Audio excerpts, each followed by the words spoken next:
আমি আমার অন্তরে প্রণাম জানাচ্ছি। আজকে পশ্চিম বাংলায় যে জায়গায় এসে পৌঁছেছে শুধুমাত্র আপনাদের আত্মত্যাগ, আপনাদের সাহসিকতা এবং আপনাদের লড়াইয়ের মধ্য দিয়ে। আজকে আমরা একটা এমন সময় এসে উপস্থিত হয়েছি যে আজকে আপনাদের যে কর্মকাণ্ড, ভারতবর্ষের প্রধানমন্ত্রী এবং ভারতবর্ষের স্বরাষ্ট্রমন্ত্রী দিকে আমাদের যোগী আদিত্যনাথজিকেও এখানে এসে আসতে হয়েছে। ওনারা দেখেছেন আপনাদের লড়াইয়ে ওনারা সামিল হয়ে পশ্চিম বাংলা ভারতীয় জনতা পার্টির ক্ষমতায় আসবে এবং যে স্বপ্ন নরেন্দ্র মোদী, অমিত শাহজি দেখিয়েছেন, বলেছেন যে এই বাংলার ভূমিতে শ্যামাপ্রসাদ মুখার্জি জন্মেছেন, তাই বাংলা যেদিন দখল হবে ভারতীয় জনতা পার্টির যে বৃত্ত ভারতবর্ষের মাটিতে, সেই বৃত্ত সম্পূর্ণ হবে। আজকে সেই দিন এসে পৌঁছেছে। আজকে আমরা এই জায়গায় এসে দাঁড়িয়েছি। অনেক মানুষ আমাদের উত্তরপ্রদেশের প্রধান মুখ্যমন্ত্রী যোগী আদিত্যনাথজিকে অভ্যর্থনা জানানোর জন্য কপ্টারে যে হেলিপ্যাড হয়েছে সেখানে ছুটে গিয়েছিলেন। সেখান থেকে আরো মানুষ আসছে, মাঠ ভর্তি হয়ে যাবে, অনেকটাই ভর্তি হয়ে গেছে। আমি শুধু আপনাদের কাছে এইটুকু বলবো যে এলাকায় 35 বছর বামফ্রন্ট শাসন করেছে, বামেদের এমএলএ গেছে, বিধানসভায় আপনারা প্রতিনিধিত্ব করেছেন, এখান থেকে সিপিএম এর এমএলএ কে পাঠিয়েছেন। তারপর 10 বছর তৃণমূলের এমএলএ বিধানসভায় গেছে, কিন্তু আমরা কি দেখেছি? এই এলাকার কোনো উন্নয়ন হয়নি, এই এলাকার আর্থসামাজিক পরিকাঠামোর কোনো উন্নয়ন হয়নি। গরিব মানুষ গরিবই রয়ে গেছে, আদিবাসী ভাইদের কোনো সমস্যার সমাধান এখানে হয় না। বহু আদিবাসী মানুষ আছে, গরিব মানুষ আছে, যাদের আর্থসামাজিক পরিকাঠামোর উন্নয়নের প্রয়োজন আছে। আমরা গিয়েছি বিভিন্ন জায়গায় প্রচারে, দেখেছি মনোহরপুর, ডিঙ্গাল, সেখানে কাঁচি রাস্তা। আমরা গেছি উত্তর মন্ডলের ভৈরবপুরে, সেখানে শিলাবতী এবং কেটিয়া খালের যে ব্রিজ, সেই এলাকার মানুষ দীর্ঘ 45 বছর ধরে লড়াই করছে, বামফ্রন্টের কাছে আবেদন করেছে, তৃণমূলের কাছে, সরকারের কাছে আবেদন করেছে, কিন্তু 45 বছরে সেখানে সামান্য একটা ব্রিজ তৈরি হয়নি, যার ফলে চৈতন্যপুর, সিরসা, খিরিটি, খোল্লা, খুরসি এই এলাকার প্রায় 16-17টি গ্রামের মানুষ কষ্টের মধ্যে আছে। আমরা বলতে চাই, এই মঞ্চ থেকে আপনারা ভারতীয় জনতা পার্টির সিম্বলে জিতিয়ে এখান থেকে আমাকে পাঠান, আমি আপনাদের ওই সমস্ত সমস্যার সমাধানের কথা বিধানসভায় গিয়ে বলবো এবং এই এলাকার যে সার্বিক উন্নয়ন, সেই উন্নয়নের জন্য আপনাদের সাথে নিয়ে, আপনাদেরকে পাশে নিয়ে চলবো। এই কথা বলে আমি সকলকে পুনরায় আমার অন্তরের প্রণাম এবং শ্রদ্ধা জানিয়ে আমার বক্তব্য শেষ করছি। যশস্বী প্রধানমন্ত্রী নরেন্দ্র মোদী জিন্দাবাদ। যশস্বী প্রধানমন্ত্রী নরেন্দ্র মোদী জিন্দাবাদ। শিবরাম দাকে অসংখ্য অসংখ্য ধন্যবাদ। এরপর আপনাদের সামনে বক্তব্য রাখবেন আমাদের এই প্রদেশে ভারতীয় জনতা পার্টির মুখপাত্র। আপনারা প্রতিদিন প্রতিনিয়ত দেখেছেন আমাদের জয়প্রকাশ মজুমদারকে টিভিতে চোখে চোখ রেখে লড়াই করেছেন 19-এর উপনির্বাচনে। সেই জয়প্রকাশ মজুমদারকে আমাদের আজকে আহ্বান করছি এই মঞ্চে বক্তব্য রাখার জন্য।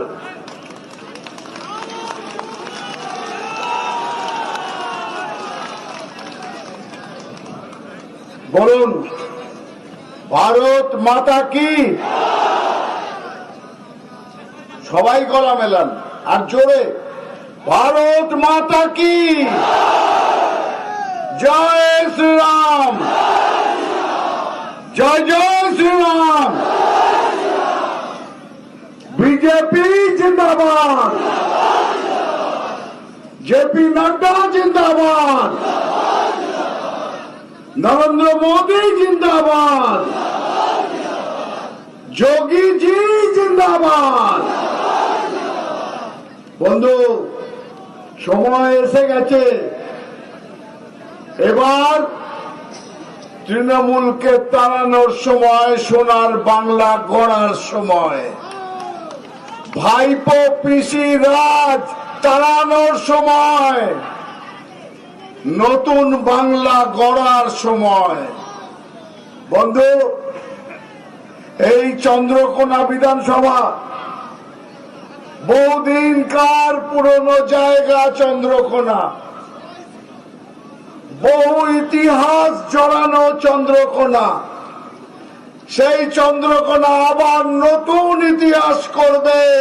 এখান থেকে বিজেপির বিজয় রথ বেরোবে এবং নবান্নতে গিয়ে সেই রথ থামবে। আপনারা অনেক কষ্ট করেছেন, আমার অনেক ভাই বোন বন্ধু এখানে তারা বিনা বিচারে ফলস কেসে তাদের পুলিশ তাদের উপর অত্যাচার করেছে। তৃণমূলের হারমাত বাহিনী গুন্ডা বদমাইশেরা আক্রমণ করেছে, কিন্তু তারা বিজেপিকে দমিয়ে রাখতে পারেনি। আমাদের দিলীপ বাবু একটা কথা বলেছিলেন, আমার বক্তব্য খুব ছোট্ট হবে, আমি শুধু বলি আমাদের দিলীপ বাবু একটা কথা বলেছিলেন।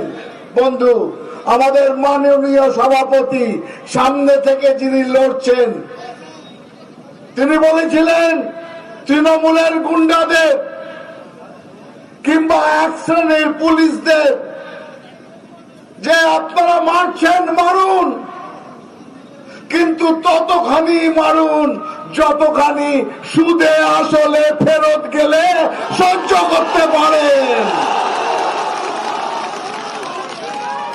তাই বন্ধু, বিজেপি শান্তির পার্টি, বিজেপি এগিয়ে যাওয়ার পার্টি, বিজেপি উন্নয়নের পার্টি। আমরা হিংসা দিয়ে উত্তর দেব না, আমরা উন্নয়ন দিয়ে উত্তর দেব। আমরা ক্ষমতা দখল করে উন্নয়ন করব। ডবল ইঞ্জিন সরকার চলবে, কেন্দ্রে বিজেপি, মোদিজির বিজেপি, আর পশ্চিমবঙ্গে বিজেপি সরকার, ডবল ইঞ্জিন সরকার চলবে। আর বন্ধু, আমি যেটা সব জায়গায় বলে আসছি আপনাদের জন্য, যে কোমর বাঁধুন, কাঁধ শক্ত করুন, শক্ত পায়ে সামনের দিনে বুথে যাবেন, কারুর ভয়ে পেছিয়ে যাবেন না। ওই পদ্ম ফুল চিহ্নে ভোট দিয়ে আমাদের প্রার্থী তরুণ তুর্কি নেতা শিবরাম দাসকে জয়ী করে এখান থেকে বিজয় রথ বার করবেন। ডবল হোলি হবে এবার, দুটো ডবল ইঞ্জিনের জন্য ডবল হোলি। ওই 2 তারিখে এখানে আমরা আবার হোলি খেলা খেলবো। আর বন্ধু, কেউ যদি বাধা দিতে আসে এই আমাদের বিজয় যাত্রায়, এই আপনাদের এগোনোর ইচ্ছেতে, তাহলে বলে রাখি, ওই বাধা দিলে বাঁধবে লড়াই, লড়তে হবে, সবাই মিলে লড়তে হবে, ভাইয়ের মায়ের সাথে একসঙ্গে লড়তে হবে, নতুন সোনার বাংলা করতে হবে। তাই জন্য শুধু আমি একটা স্লোগান দেব, আমার শেষ করার আগে আপনারা গলা মেলাবেন, সবাই মিলে লড়বো, সোনার বাংলা গড়ব। সবাই মিলে লড়বো, সবাই মিলে লড়বো,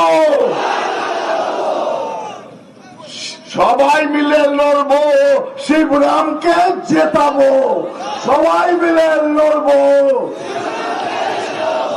এইটুকুনি আপনাদের বলে আমি আমার বক্তব্য শেষ করছি। কারণ যার জন্য আপনারা অপেক্ষা করছেন, সেই উত্তরপ্রদেশের মুখ্যমন্ত্রী, আমাদের সকলের প্রিয়, সকলের অধিনায়ক, সামনে থেকে লড়ার লোক যোগীজি আছেন, তিনি আপনাদের সামনে বক্তব্য রাখবেন। বন্দে মাতরম, ভারত মাতা কি। প্রকাশ দাকে অসংখ্য অসংখ্য ধন্যবাদ। এখন আমাদের প্রিয় উত্তরপ্রদেশের মুখ্যমন্ত্রী, লক্ষ লক্ষ যুবকের হৃদয়ে যিনি জায়গা করে নিয়েছেন, সেই যোগী আদিত্যনাথজিকে আমার এই চন্দ্রকোনা বিধানসভার 4 মণ্ডলের মণ্ডল প্রেসিডেন্ট ফুলের মালা দিয়ে ওনাকে বরণ করে নিচ্ছেন।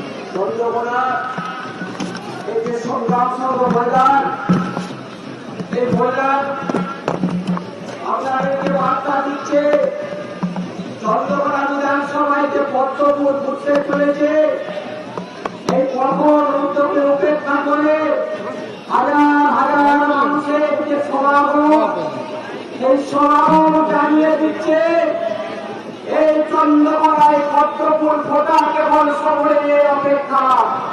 বন্ধু তাই তো পদ্মপুর ঘুরবে তো? এখন আপনাদের সামনে আপনারা যার জন্য দীর্ঘ অপেক্ষায় দাঁড়িয়ে আছেন এই কখন রোডে, যিনি উত্তরপ্রদেশ থেকে স্যানিটাইজার প্রয়োগ করে ক্রিমিনালকে সাফ করে দিয়েছিলেন, সেই উত্তরপ্রদেশ এখন ক্রিমিনাল মুক্ত।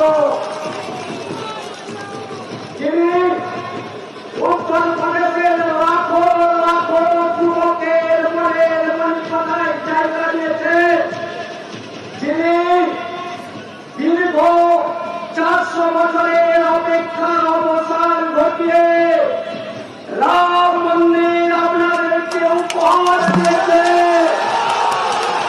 যিনি উত্তরপ্রদেশের ঘরে ঘরে বিকাশ পৌঁছে দিয়েছে, যিনি উত্তরপ্রদেশে অতিথি অলিতে গলিতে নারীদের নিরাপত্তাকে সুনিশ্চিত করেছে, সেই আদিত্যনাথ যোগী, যিনি ভারতবর্ষের একমাত্র দেশসেবক, তিনি আপনাদের সামনে এখন বক্তব্য রাখবেন। উনাকে বক্তব্য রাখার জন্য আমরা ওনাকে আহ্বান করছি। আপনারা এই কখন উদ্যোগে উপেক্ষা করে ওনারা বক্তব্য করুন।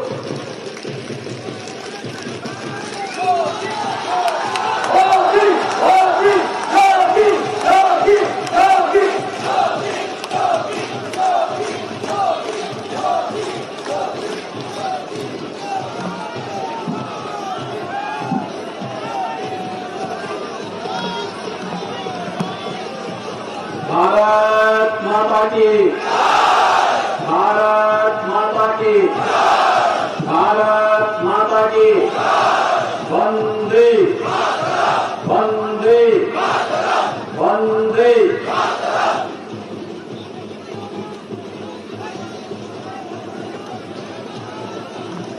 আমি বাংলার পবিত্র মাটিকে প্রণাম করছে যে কান থেকে गुरुवार रविंद्रनाथ टैगोर, नेताजी सुभाष चंद्र बोस, परमहंस रामकृष्ण, स्वामी विवेकानंद एवं और अनेक महान पुरुष বেরিয়েছেন। আমার ভাগ্য যে আমি এই মাটিতে এসে আপনাদের কাছে मंच पर उपस्थित भारतीय जनता पार्टी के प्रदेश के उपाध्यक्ष श्रीमान जयप्रकाश मजूमदार जी, भारतीय जनता पार्टी के जिला के अध्यक्ष श्रीमान तन्मय दास जी, जनप्रिय प्रत्याशी श्री शिवाराम दास जी, जिला महामंत्री राम कुमार डे जी, मनोज पांडे जी, ठाकुर रंजीत दास जी, मानसी चौधरी जी, सनत पढ़ारे जी, जादाब सामंत जी, राजू हरि जी और भारी संख्या में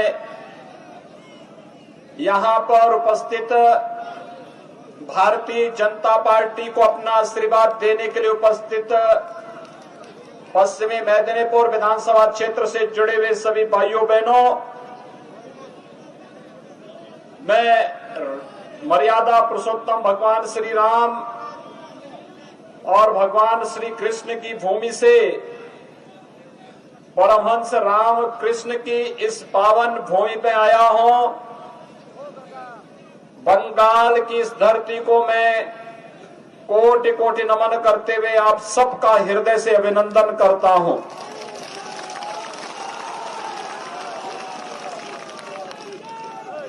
भाइयों बहनों, ये मान्यता है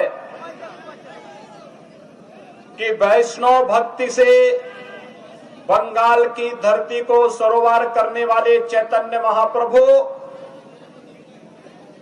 इसी मेदिनीपुर होते हुए जगन्नाथपुरी की यात्रा किए थे।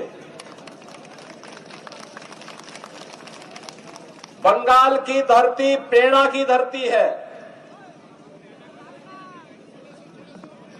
भारत के अंदर सांस्कृतिक राष्ट्रवाद की अलग जगाने की बात हो या फिर भारत की स्वाधीनता आंदोलन में विदेशी हुकूमत के पैरों को खाड़ने के लिए, अपनी शहादत देने के लिए मेदिनीपुर की धरती ने शहादत में कभी अपने आप को पीछे नहीं किया। भारत माता के महान सपूत शहीद खुदीराम बोस इसी धरती पे पैदा हुए थे। मैं भारत माता के इस महान अमर सपूत को कोटि कोटि नमन करता हूं। और भाइयों बहनों, यही बंगाल की धरती है जहां पर नेताजी सुभाष चंद्र बोस पैदा हुए थे और उन्होंने देश को एक नारा दिया था, तुम मुझे खून दो मैं तुम्हें आजादी दूंगा। ये नारा भी बंगाल की धरती ने देश को दिया था। ये वही बंगाल है जिस बंगाल में स्वामी विवेकानंद ने पैदा होकर के दुनिया के मंच में एक नारा दिया था, गर्व से कहो हम हिंदू हैं। ये स्वामी विवेकानंद ने बंगाल की धरती में पैदा होने के बाद ही वैश्विक मंच पर भारत के प्रत्येक नागरिक को अपने सांस्कृतिक राष्ट्रवाद पर गर्व होने की प्रेरणा दी थी। ये बंगाल की धरती है। गुरुदेव रविंद्रनाथ टैगोर ने देश को राष्ट्रगान देकर के यहीं से एक भारत श्रेष्ठ भारत की उस परिकल्पना को साकार किया था जिसे आज यशस्वी प्रधानमंत्री मोदी जी साकार कर रहे हैं। और भाइयों बहनों, देश की आजादी का अमर गीत वंदे मातरम बंकिम चंद्र चट्टोपाध्याय ने बंगाल की ही धरती पर लिखा था, जो आज भारत की आजादी के बाद भारत का राष्ट्रगीत बना है। वंदे मातरम के अमर उद्घोषक बंकिम चंद्र चट्टोपाध्याय को और गुरुदेव रविंद्रनाथ टैगोर को भी कोटि कोटि नमन करते हुए आप सबका मैं हृदय से अभिनंदन करता हूं। भाइयों बहनों, बंगाल को भारत माता के इन महान सपूतों ने एक समृद्ध बंगाल बनाने की इसका सपना देखा था, लेकिन कांग्रेस, कम्युनिस्ट और तृणमूल कांग्रेस बंगाल को कहां लेकर के चले गए हैं। आज बंगाल में व्यापक भ्रष्टाचार है, आज बंगाल में अराजकता है, आज बंगाल में गरीबी है, आज बंगाल में विकास कहीं भी नजर नहीं आता है। भाइयों बहनों, मुझे बताया गया ये पश्चिमी मेदिनीपुर का ये क्षेत्र कृषि बाहुल्य क्षेत्र है और कृषि बाहुल्य क्षेत्र में आलू उत्पादन करने का कार्य यहां का किसान करता है। लेकिन 10 वर्षों से तृणमूल कांग्रेस की सरकार है। इस सरकार ने अपनी ओर से तो कोई प्रयास नहीं किया, लेकिन केंद्र में मोदी जी के नेतृत्व की भारतीय जनता पार्टी की सरकार ने जब मेदिनीपुर में खाद्य प्रसंस्करण के एक यूनिट आलू के बारे में लगाने की कार्रवाई प्रारंभ की और आलू उत्पादक किसानों के आलू को यहां से एक्सपोर्ट करने की व्यवस्था दी, तो तृणमूल कांग्रेस की सरकार उसमें आड़े आ गई, उसने ये काम नहीं होने दिया।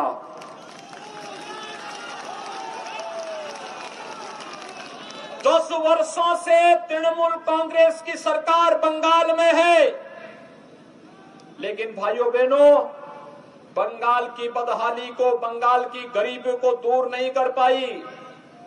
10 वर्षों में इस तृणमूल कांग्रेस की दीदी की सरकार ने, ममता दीदी की सरकार ने बंगाल में कोई उद्योग नहीं लगने दिया।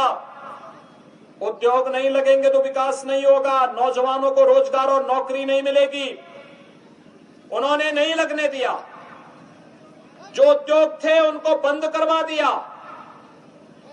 और भाइयों बहनों, एक तरफ उद्योग नहीं लगने देंगे, दूसरी तरफ तृणमूल कांग्रेस के गुंडों की गुंडागिर्दी और भ्रष्टाचार के नए नए उद्योग फल फूल रहे हैं। हर योजना में तोलाबाजी, हर योजना में उनकी लूट खसोट बंगाल के अंदर देखने को मिल सकती है। उत्तर प्रदेश में भारतीय जनता पार्टी की हमारी सरकार 4 वर्ष से है और 4 वर्ष में हमने 40 लाख गरीबों को प्रधानमंत्री आवास उत्तर प्रदेश के अंदर उपलब्ध करवाए हैं।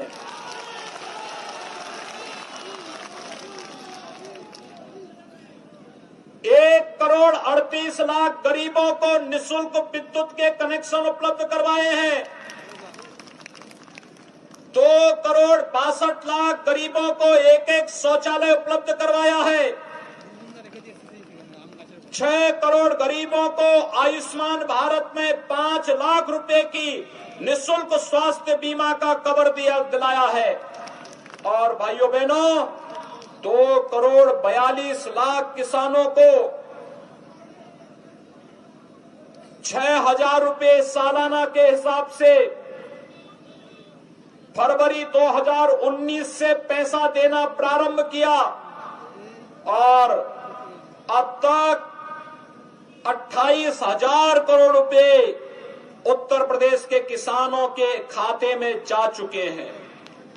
ये प्रधानमंत्री किसान सम्मान निधि का पैसा बंगाल के किसानों को भी मिल सकता था, लेकिन ममता दीदी ने देना नहीं चाहा, नहीं किया, सहयोग नहीं किया। यहाँ का किसान उससे वंचित है।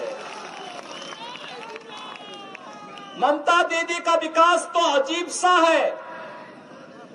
वे यहाँ गरीबों को आवास नहीं देना चाहती, गरीबों को शौचालय नहीं देना चाहती, गरीबों को स्वास्थ्य बीमा का कवर नहीं देना चाहती, मछुआरों को आवास नहीं देना चाहती, प्रधानमंत्री किसान सम्मान निधि का लाभ किसानों को नहीं देना चाहती है। और तो और यहां पर वो रेलवे लाइन नहीं बिछने देती है, यहां पर हाईवे नहीं बनने देना चाहती है, AIIMS, IIM, IIT, medical college इसका निर्माण नहीं होने देना चाहती है। वह केवल चाहती है, भाजपा कहती है सबका साथ सबका विकास का, और ममता दीदी कहती है कि मेरा विकास और तृणमूल का विकास हो, बाकी किसी का विकास न हो।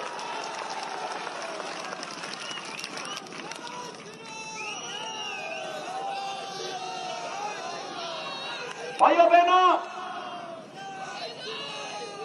ममता दीदी का नारा यही है बंगाल में, मेरा विकास और तृणमूल का विकास। भाजपा का नारा है सबका साथ सबका विकास का, और भाजपा इसीलिए तो कह रही है कि भाजपा को बंगाल के अंदर मौका दीजिए। भारतीय जनता पार्टी घुसपैठ की समस्या का समाधान करके रख देगी, घुसपैठ बंगाल के अंदर नहीं होने देगी। भारतीय जनता पार्टी को मौका दीजिए। जो लोग दुर्गा पूजा को प्रतिबंधित करते हैं, मां सरस्वती की पूजा को प्रतिबंधित करते हैं,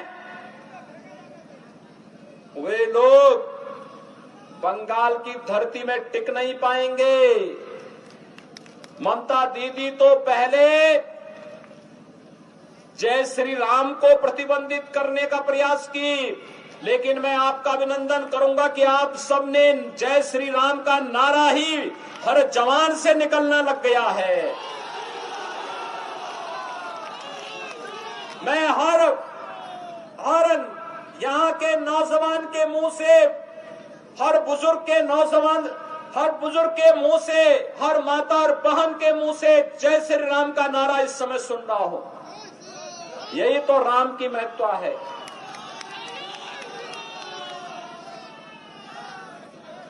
हमने कभी भी इसमें भेद नहीं किया, और राम तो सबके हैं। लेकिन दीदी कहती है कि राम का नारा क्यों लगेगा, जय श्री राम के नारे क्यों लगेंगे। पता नहीं, दीदी को तो अब भगवा से भी बैर हो गया है। अब कहती है दीदी कि मुझे भगवा से चिढ़ है, मैं इसको देखना नहीं चाहती हूं। आपको याद होगा, ये भगवा तो भारतीय संस्कृति की प्रतीक है, भारत की सनातन धर्म की प्रतीक है, भारत के आन बान शान का प्रतीक। हमारा जो तिरंगा है, उस तिरंगा में जो सबसे ऊपर की पट्टी है वह केसरिया है, वह भगवा कलर का प्रतीक है।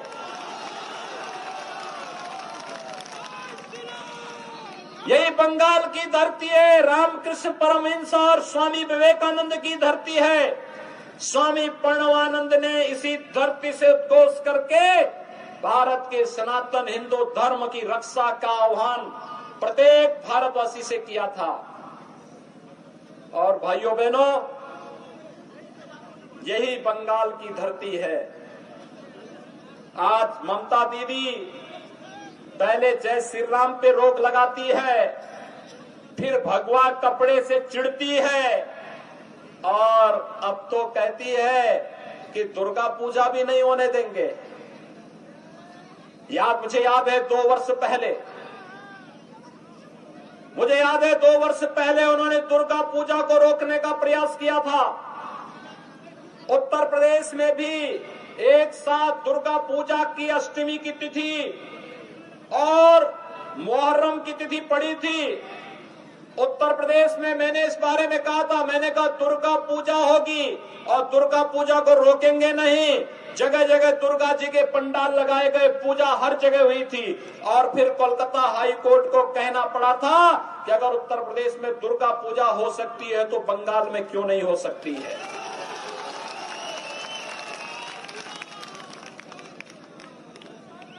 आखिर कब तक ये तुष्टीकरण की भेंट हम यहाँ की आस्था को और आम जन के विश्वास के साथ करते रहेंगे। और यही तो तृणमूल कांग्रेस कर रही है। भाइयों बहनों, बंगाल की धरती, डॉक्टर श्यामा प्रसाद मुखर्जी सबसे कम उम्र में कोलकाता विश्वविद्यालय के वाइस चांसलर बने थे, और उन्होंने अंग्रेजों की उस कुटिलता को बेनकाब किया था जिसमें बांग्लादेश बनाते समय हिंदू बाहुल्य क्षेत्रों को भी बांग्लादेश में मिलाने की जो कांग्रेस की कुत्सित चेष्टा थी, उसको बेनकाब करने का काम किया था डॉक्टर श्यामा प्रसाद मुखर्जी ने थे, जिसको उस समय एक साजिश के तहत बाहर करने का प्रयास हो रहा था। लेकिन भाइयों बहनों, जब कश्मीर के अंदर कांग्रेस की कुत्सित चेष्टा के कारण संविधान में धारा 370 जोड़ी गई, तो धारा 370 को हटाने के लिए किसी ने आंदोलन किया था। तो इसी बंगाल की धरती पर पैदा होने हुए डॉक्टर श्यामा प्रसाद मुखर्जी ने उस समय नारा दिया था, एक देश में 2 प्रधान 2 निशान 2 विधान नहीं चलेंगे का नारा दिया था। और आज डॉक्टर श्यामा प्रसाद मुखर्जी के सपने को साकार किया है देश के यशस्वी प्रधानमंत्री श्री नरेंद्र मोदी जी ने, देश के गृह मंत्री श्री अमित शाह जी ने, जिन्होंने कश्मीर में धारा 370 को हमेशा के लिए समाप्त कर दिया। आज अगर मेदिनीपुर का नागरिक जम्मू कश्मीर में जमीन खरीदना चाहेगा, प्रधानमंत्री मोदी जी ने आपको यह अधिकार दे दिया है कि आप जम्मू कश्मीर में जाकर के भी अपने लिए जमीन खरीद सकते हैं। हमारे लिए एक भारत श्रेष्ठ भारत और भारत का प्रत्येक नागरिक भारत माता का सपूत है। हम उसके साथ कोई भेदभाव नहीं कर सकते हैं, कोई भेदभाव नहीं कर सकते हैं। 500 वर्षों से कांग्रेस की कुटिल नीति के कारण अयोध्या में राम मंदिर के लिए हिंदू जनमानस जिस आस के साथ संघर्ष करता था, उसको कांग्रेस और उसके सहयोगी दल पूरा नहीं होने देते थे। आज आपने देखा होगा, प्रधानमंत्री मोदी जी बने, सभी बाधाओं को दूर कर दिया गया। 5 अगस्त 2020 को प्रधानमंत्री मोदी जी ने अयोध्या में भगवान राम के भव्य मंदिर निर्माण का शुभारंभ भी कर दिया है। अयोध्या में भगवान राम का भव्य मंदिर निर्माण कार्य आज युद्ध स्तर पर आगे चल रहा है। भाइयों बहनों, अयोध्या में भगवान राम का मंदिर भारत की सनातन आस्था का प्रतीक है, भारत का राष्ट्र मंदिर है। देश और दुनिया का हर श्रद्धालु जब अयोध्या में आएगा, भगवान राम का तो दर्शन करेगा ही, साथ साथ अयोध्या में भारत सेवाश्रम संघ, रामकृष्ण मठ और साथ साथ चैतन्य महाप्रभु के भी दर्शन आपको अयोध्या जी में भी उसी प्रकार से होंगे जैसे बंगाल की धरती पर होते हुए दिखाई देते हैं। हमने तो कोई भेदभाव नहीं किया।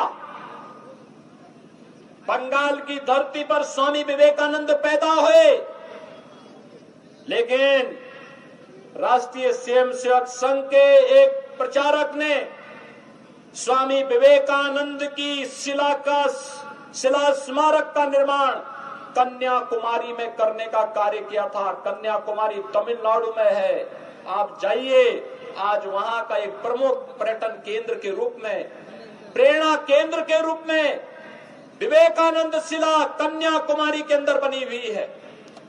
हमने तो पूरे देश को जोड़ने का कार्य किया है और ये चुनाव हमारे लिए केवल सत्ता परिवर्तन का माध्यम नहीं है, ये चुनाव हमारे लिए बंगाल के नौजवानों को रोजगार देने का माध्यम बनेगा। ये चुनाव हमारे लिए यहाँ के हर नागरिक के जीवन में खुशहाली लाने का माध्यम बनेगा, किसानों के जीवन में खुशहाली लाने का, महिलाओं के जीवन में खुशहाली लाने का और बंगाल को सोनार बंगाल की प्रधानमंत्री मोदी जी की परिकल्पना को साकार करने के लिए यह चुनाव हमारे लिए एक महत्वपूर्ण चुनाव है।